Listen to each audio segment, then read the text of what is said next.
পিপি doctor Matin চৌধুরীর সাথে প্রবাসী মৌলভীবাজারবাসীর মত বিনিময় জেলায় উন্নয়নকে সকলকে ঐক্যবদ্ধভাবে কাজ করার আহ্বান জানানো হয়েছে। অ্যাডভোকেট ডক্টর মোহাম্মদ আব্দুল মতিন চৌধুরীর সাথে মত বিনিময় করেছেন মৌলভীবাজারবাসী। এ উপলক্ষে বুধবার সন্ধ্যায় অ্যাস্টোরিয়া একটি রেস্টুরেন্টের মিলনায়তনে এক সভার আয়োজন করা হয়।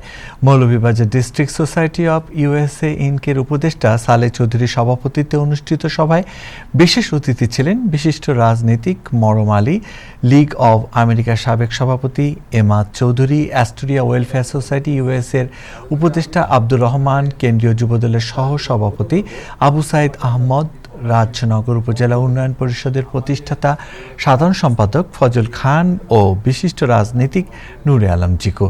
মৌলভীবাজার ডিস্ট্রিক্ট সোসাইটি অব ইউএসএর সহ সভাপতি জাবেদ উদ্দিন ও সাধারণ সম্পাদক এমদাদ রহমান তরফদারের যৌথ সঞ্চালনায় এরপর সভায় মৌলভীবাজারবাসীদের মধ্যে বক্তব্য রাখেন অ্যাস্টোরিয়া ওয়েলফেয়ার সোসাইটির সহসভাপতি কয়েস আহমেদ, সাংগঠনিক সম্পাদক Moinul Haque Chowdhury, advocate Syed M Uddin Junel, community activist Shahan Khan, Mohammad Faruk Hossain, Abdul Khalek, Mohammad Hossain Ahmed, Bashir Uddin, Parvez Hossain Dollar, Shamsul Alam, Oli Ahmed Sony, Abul Alam, Abul Muhit Mukta প্রমুখ।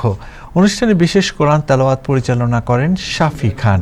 সভায় বক্তারা মৌলভীবাজার জেলার রাস্তাঘাট সহ বিভিন্ন সমস্যা সমাধানের জন্য ডক্টর মতিন চৌধুরীর দৃষ্টি আকর্ষণ করে বলেন, বছরের পর বছর ধরে মৌলভীবাজার জেলা বিভিন্ন দিক থেকে বঞ্চিত।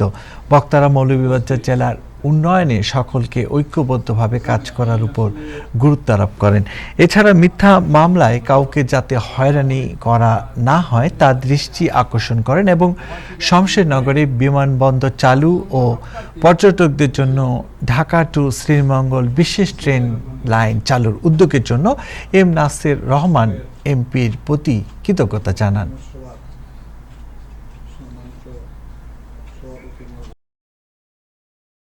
উনি বলে দিয়েছেন। তাদের মধ্যে আমি আপনাকে একটা যেটা অবগত করব, যেহেতু প্রবাসে আমরা থাকি, প্রবাসীর পক্ষ থেকে আমাদের মৌলভীবাজার এই জেলায় যারা প্রবাসীরা যান অনেক সময় মিথ্যা মামলায় অনেক হয়রানি হন, এদিকে একটু লক্ষ্য রাখবেন।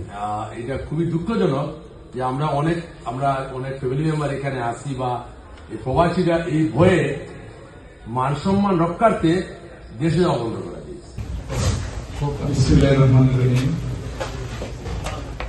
আজকের এই মত বিনিময় সভার সম্মানিত সভাপতি আমার বড় ভাই সালেহ চৌধুরী সাহেব উপস্থিত, এখানে আমি আসলে নাম বলবো না, নাম বলে আমি সময় চাই, আমি কারো নাম বলবো না।